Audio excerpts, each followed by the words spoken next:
Olá, bem-vindas e bem-vindos ao Compacto Podcast, um resumo de notícias, novidades e acontecimentos sobre sustentabilidade. E hoje a gente vai falar sobre as expectativas para a COP30, o que esperar dessa conferência que está acontecendo pela primeira vez na Amazônia. Ainda é muito cedo para já reverberar desdobramentos e acontecimentos dessa conferência. Esse episódio vai ao ar logo depois do primeiro dia de COP. E a gente vai falar aqui um pouco sobre o que a gente pode esperar e o que a gente quer ver acontecer também nessa conferência em Belém. Eu sou a Graziela Brum, fundadora da Compacto, uma consultoria de comunicação com foco em impacto positivo, que tem como propósito dar voz e visibilidade para iniciativas de sustentabilidade de empresas e organizações. Vocês escutam o Compacto Podcast no Spotify, no YouTube, segue a gente na plataforma que você preferir para ser avisado toda vez que sai um episódio novo. E se você escuta no Spotify, deixa a sua avaliação também, deixa as suas 5 estrelas pra gente.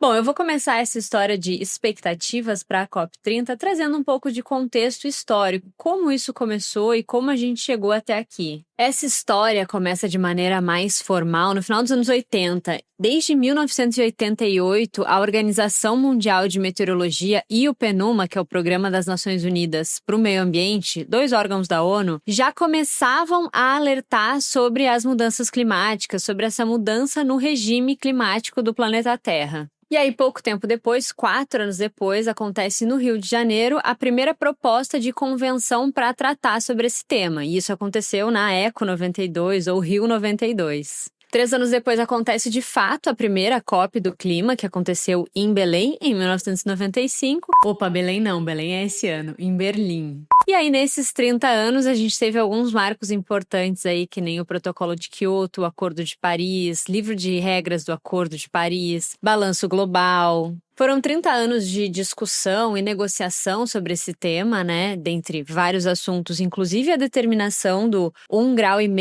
máximo de aumento da temperatura comparado com os períodos pré-industriais, discussão sobre emissões de países, a discussão sobre países mais ricos que emitem mais, países em desenvolvimento que emitem menos, o financiamento para adaptação desses países mais ricos para os países em desenvolvimento, através desse histórico que a gente chega, de fato, na COP30, agora em Belém, no Brasil. Não é o momento geopolítico mais fácil e mais tranquilo que a gente está vivendo, né? Ao longo desses 30 anos, a gente está recebendo pela primeira vez no nosso país uma COP em um contexto geopolítico, em um ambiente geopolítico bem desafiador, mas talvez isso seja um benefício de alguma forma, né? De está acontecendo no Brasil, pelo Brasil justamente ser esse país que tem uma tradição de conversas, de construir pontes, de ser um país com uma diplomacia muito bem estabelecida. Talvez essa COP, nesse contexto geopolítico, acontecendo em outro país, podia ser mais difícil da conversa acontecer, das negociações evoluírem,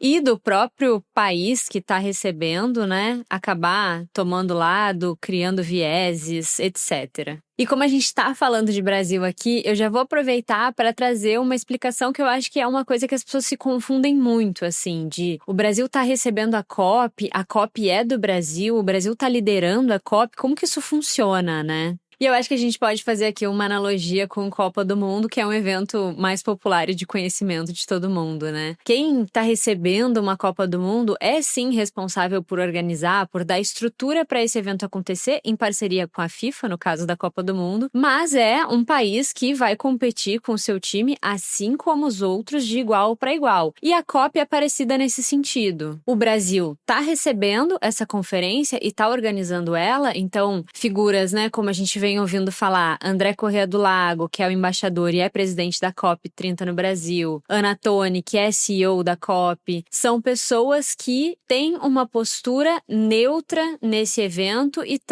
são responsáveis por conduzir ele da melhor maneira possível. Por outro lado, o governo brasileiro é como se fosse o time que vai competir. Nesse caso, negociar, conversar e discutir sobre o tema, né? E o governo brasileiro está de igual para igual com todos os outros países, todas as outras nações que vão estar presentes nessa conferência. E já que a gente está falando de governo aqui, só um parênteses que o governo brasileiro sancionou a transferência da capital do Brasil, de Brasília, para Belém durante a COP30, né? Um ato simbólico aí.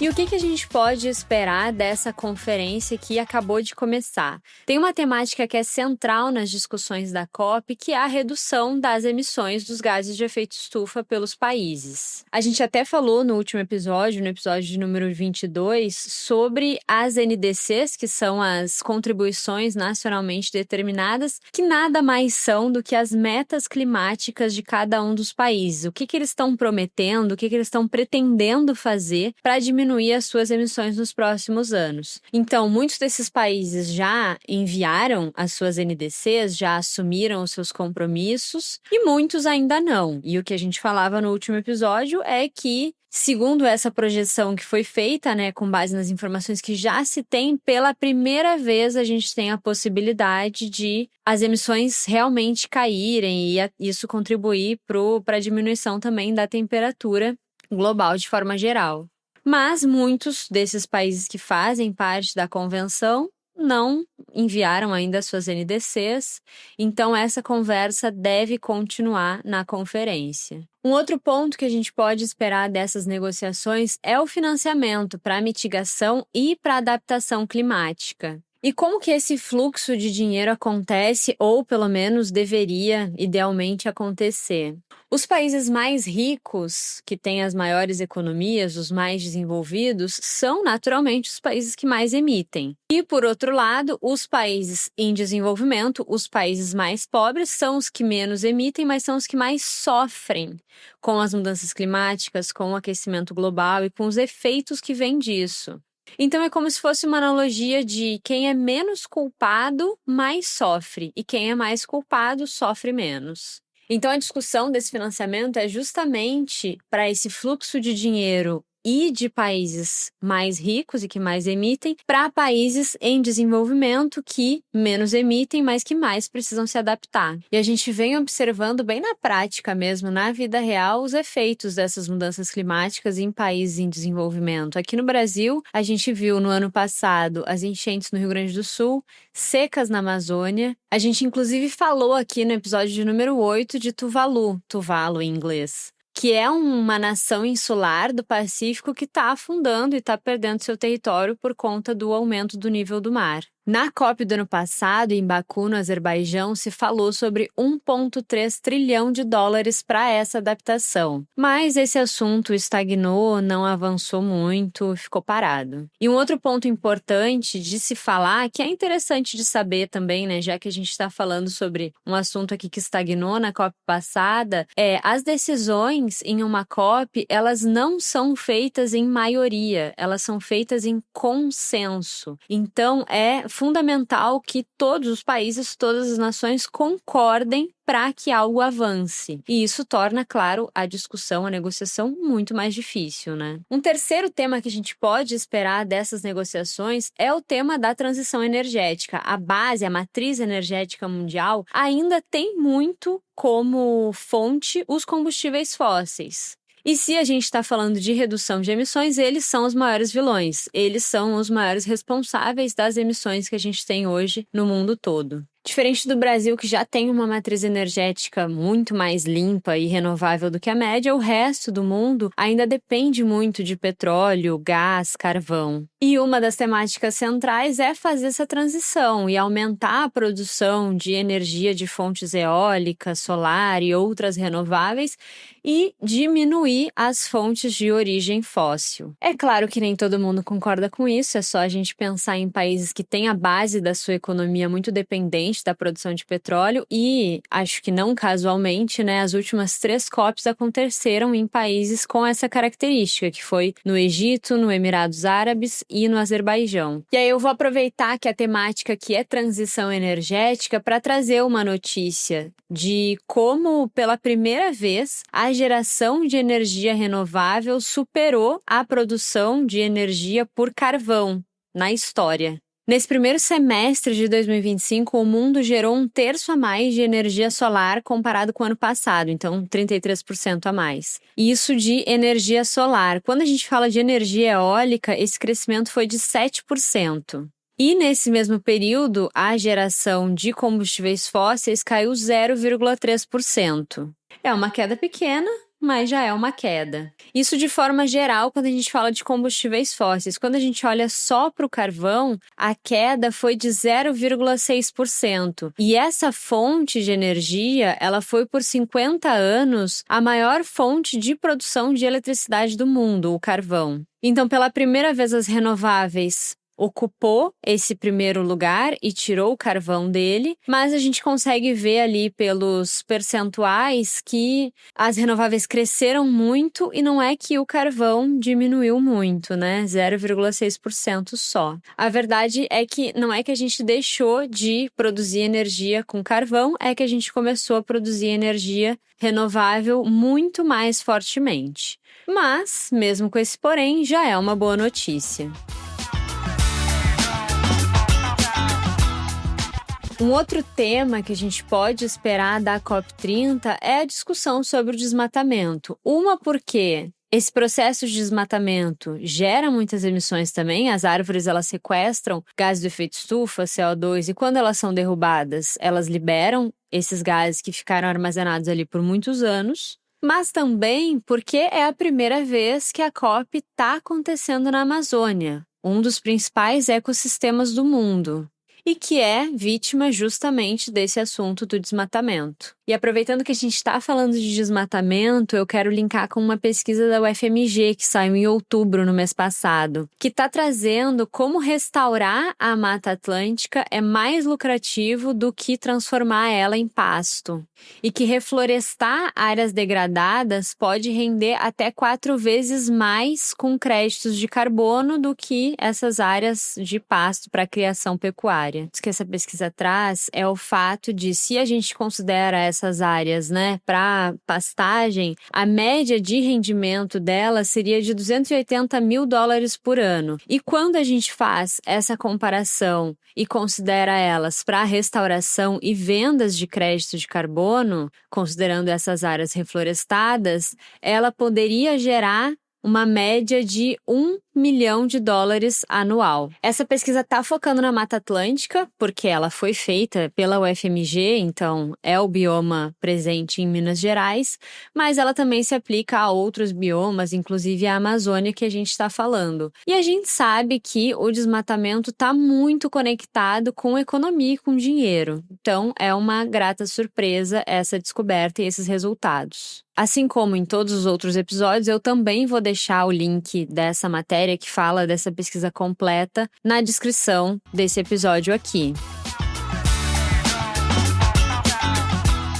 E ainda na temática do desmatamento, a gente também falou no episódio de número 20 sobre 2 iniciativas aqui do Brasil que estão trabalhando em reflorestar, em restaurar ecossistemas, que é o Fundo Florestas Tropicais para Sempre, o TFFF, e a ReGreen. Então fica aí a dica de episódio também, se você quiser saber mais sobre esse assunto. E por último, nos assuntos sobre o que esperar da COP30, a gente tem um assunto que ele vem surgindo aos poucos aí, cada vez mais fortemente, e esse ano ele deve aparecer mais, deve estar mais presente, que é o assunto dos oceanos. A gente falou aqui também em outro episódio, no de número 21, sobre o alcance do primeiro ponto de não retorno, que foi ligado aos corais. Aliás, já aproveita e maratona o podcast como um todo aí, porque eu tô citando vários episódios no episódio de hoje, né? E esse ponto de não retorno tá ligado aos recifes de corais que estão passando por um processo de branqueamento por conta do aquecimento da água, né, dos mares, dos oceanos. Os oceanos estão ocupando cada vez mais esse espaço de protagonismo no ecossistema global, estão entrando mais nas discussões e sendo vistos como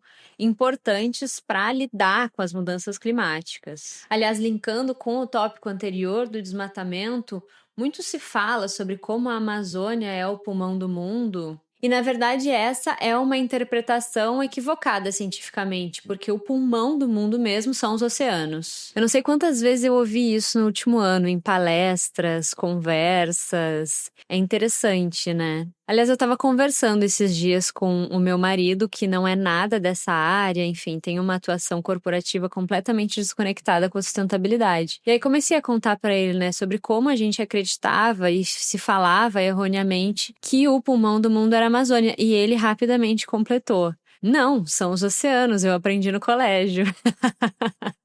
Eu fiquei assim, gente, que educação foi essa? Porque eu ouvi a vida inteira, e eu imagino que vocês também, que o pulmão do mundo era a Amazônia, mas a gente ouviu errado. Bom, e até aqui, nessas expectativas das negociações da COP30, a gente falou de redução de emissões, financiamento climático, transição energética, desmatamento, oceanos. E o que a gente pode esperar para depois da COP30? Aliás, é interessante falar que a COP30 termina no ano que vem, no início da COP31. Existe todo um processo de entrega, desenvolvimento e passagem de uma COP para outra. Então, ela começou ontem, no dia 10 de novembro, aqui em Belém, e ela termina só no ano que vem com o início da COP31. E o que a gente pode esperar para depois dessa COP30 é uma implementação, mão na massa. De fato, foram 30 anos de negociações em que a gente teve avanços importantes, como a gente falou no início da conversa, e agora é a hora de colocar ainda mais a mão na massa, implementar mais tudo isso que vem sendo negociado e discutido nessa conferência. E eu vou encerrar esse episódio falando um pouco sobre as minhas expectativas para a COP30 e agora trazendo um olhar mais pessoal aqui. Eu acho que uma das minhas maiores expectativas com a realização desse evento no Brasil é o aumento da conscientização e do conhecimento nesse tema das mudanças climáticas. Tenho a expectativa de que esse evento acontecendo no Brasil, ele aumente a disseminação do conhecimento, da discussão desse tema e da consciência ecológica sobre sustentabilidade de forma geral e que popularize de fato. E eu já vejo isso acontecendo. Imagina, com tudo que está acontecendo no mundo, guerras, sejam bélicas ou tarifárias, se a COP não tivesse acontecendo no Brasil, muito provavelmente a gente não ia estar falando sobre isso, ou ia estar falando muito por cima. E eu acho que de forma geral, e a gente até já viu pesquisas aqui, que o brasileiro está consciente, talvez não conheça a fundo sobre o que se trata, mas ele sabe que vai acontecer um evento que é sobre clima no Brasil esse ano. Eu lembro inclusive de um papo que aconteceu mais pro início do ano, esse ano, com alguns amigos, e a gente estava comentando, eu falei sobre COP30, falei sobre COP provavelmente, e uma das pessoas falou, mas a Copa do Mundo não é esse ano, e não vai ser no Brasil, como assim? Não entendi. E é uma confusão justa, né? Super passível de acontecer para uma pessoa que tem outra atuação, outro envolvimento completamente diferente. Mas eu acho que essa conversa hoje, em novembro de 2025, não aconteceria mais. Então é visível que o grau de conhecimento das pessoas aumentou sobre esse assunto e, por consequência, muito provavelmente, esperamos que a conscientização também. Outra expectativa que eu tenho, aí mais ligada à negociação em si, é que a gente faça uma transição dos combustíveis fósseis de fato, não de forma ampla e ambígua como foi nos Emirados Árabes, mas que a gente assuma esse compromisso, a gente não Brasil, a gente, eu digo, países como um todo. E uma última expectativa que eu tenho em relação a essa conferência é em relação à participação do Brasil, aí como uma das partes dos países e não como anfitrião. Mas eu tenho a expectativa de que o Brasil brilhe nessa negociação, que assuma esse lugar, esse papel que ele já tem de potencial liderança verde do mundo, bioeconomia e um grande líder de energias renováveis também. Assuma esse papel e seja um negociador referência, um bom representante dessa negociação. Então, vamos ver, vamos acompanhar e ver no que isso vai dar. Eu tô animada e com boas expectativas. Vocês escutam o Compacto Podcast no Spotify ou no YouTube? Aproveita para seguir a gente, se inscrever na sua plataforma preferida e receber notificação toda vez que sai um episódio novo. E não esquece de deixar as suas 5 estrelas no Spotify. Vocês encontram a Compacto no LinkedIn, no Instagram @compactoci e no compactoci.com, e vocês me encontram no LinkedIn como Graziela Brum. Um beijo e até o próximo episódio. O Compacto Podcast é uma produção da Compacto, com roteiro e apresentação de Graziela Brum e edição de Voz Ativa Produções. Esse episódio usou matérias da Um Só Planeta, Clima Info e Veja.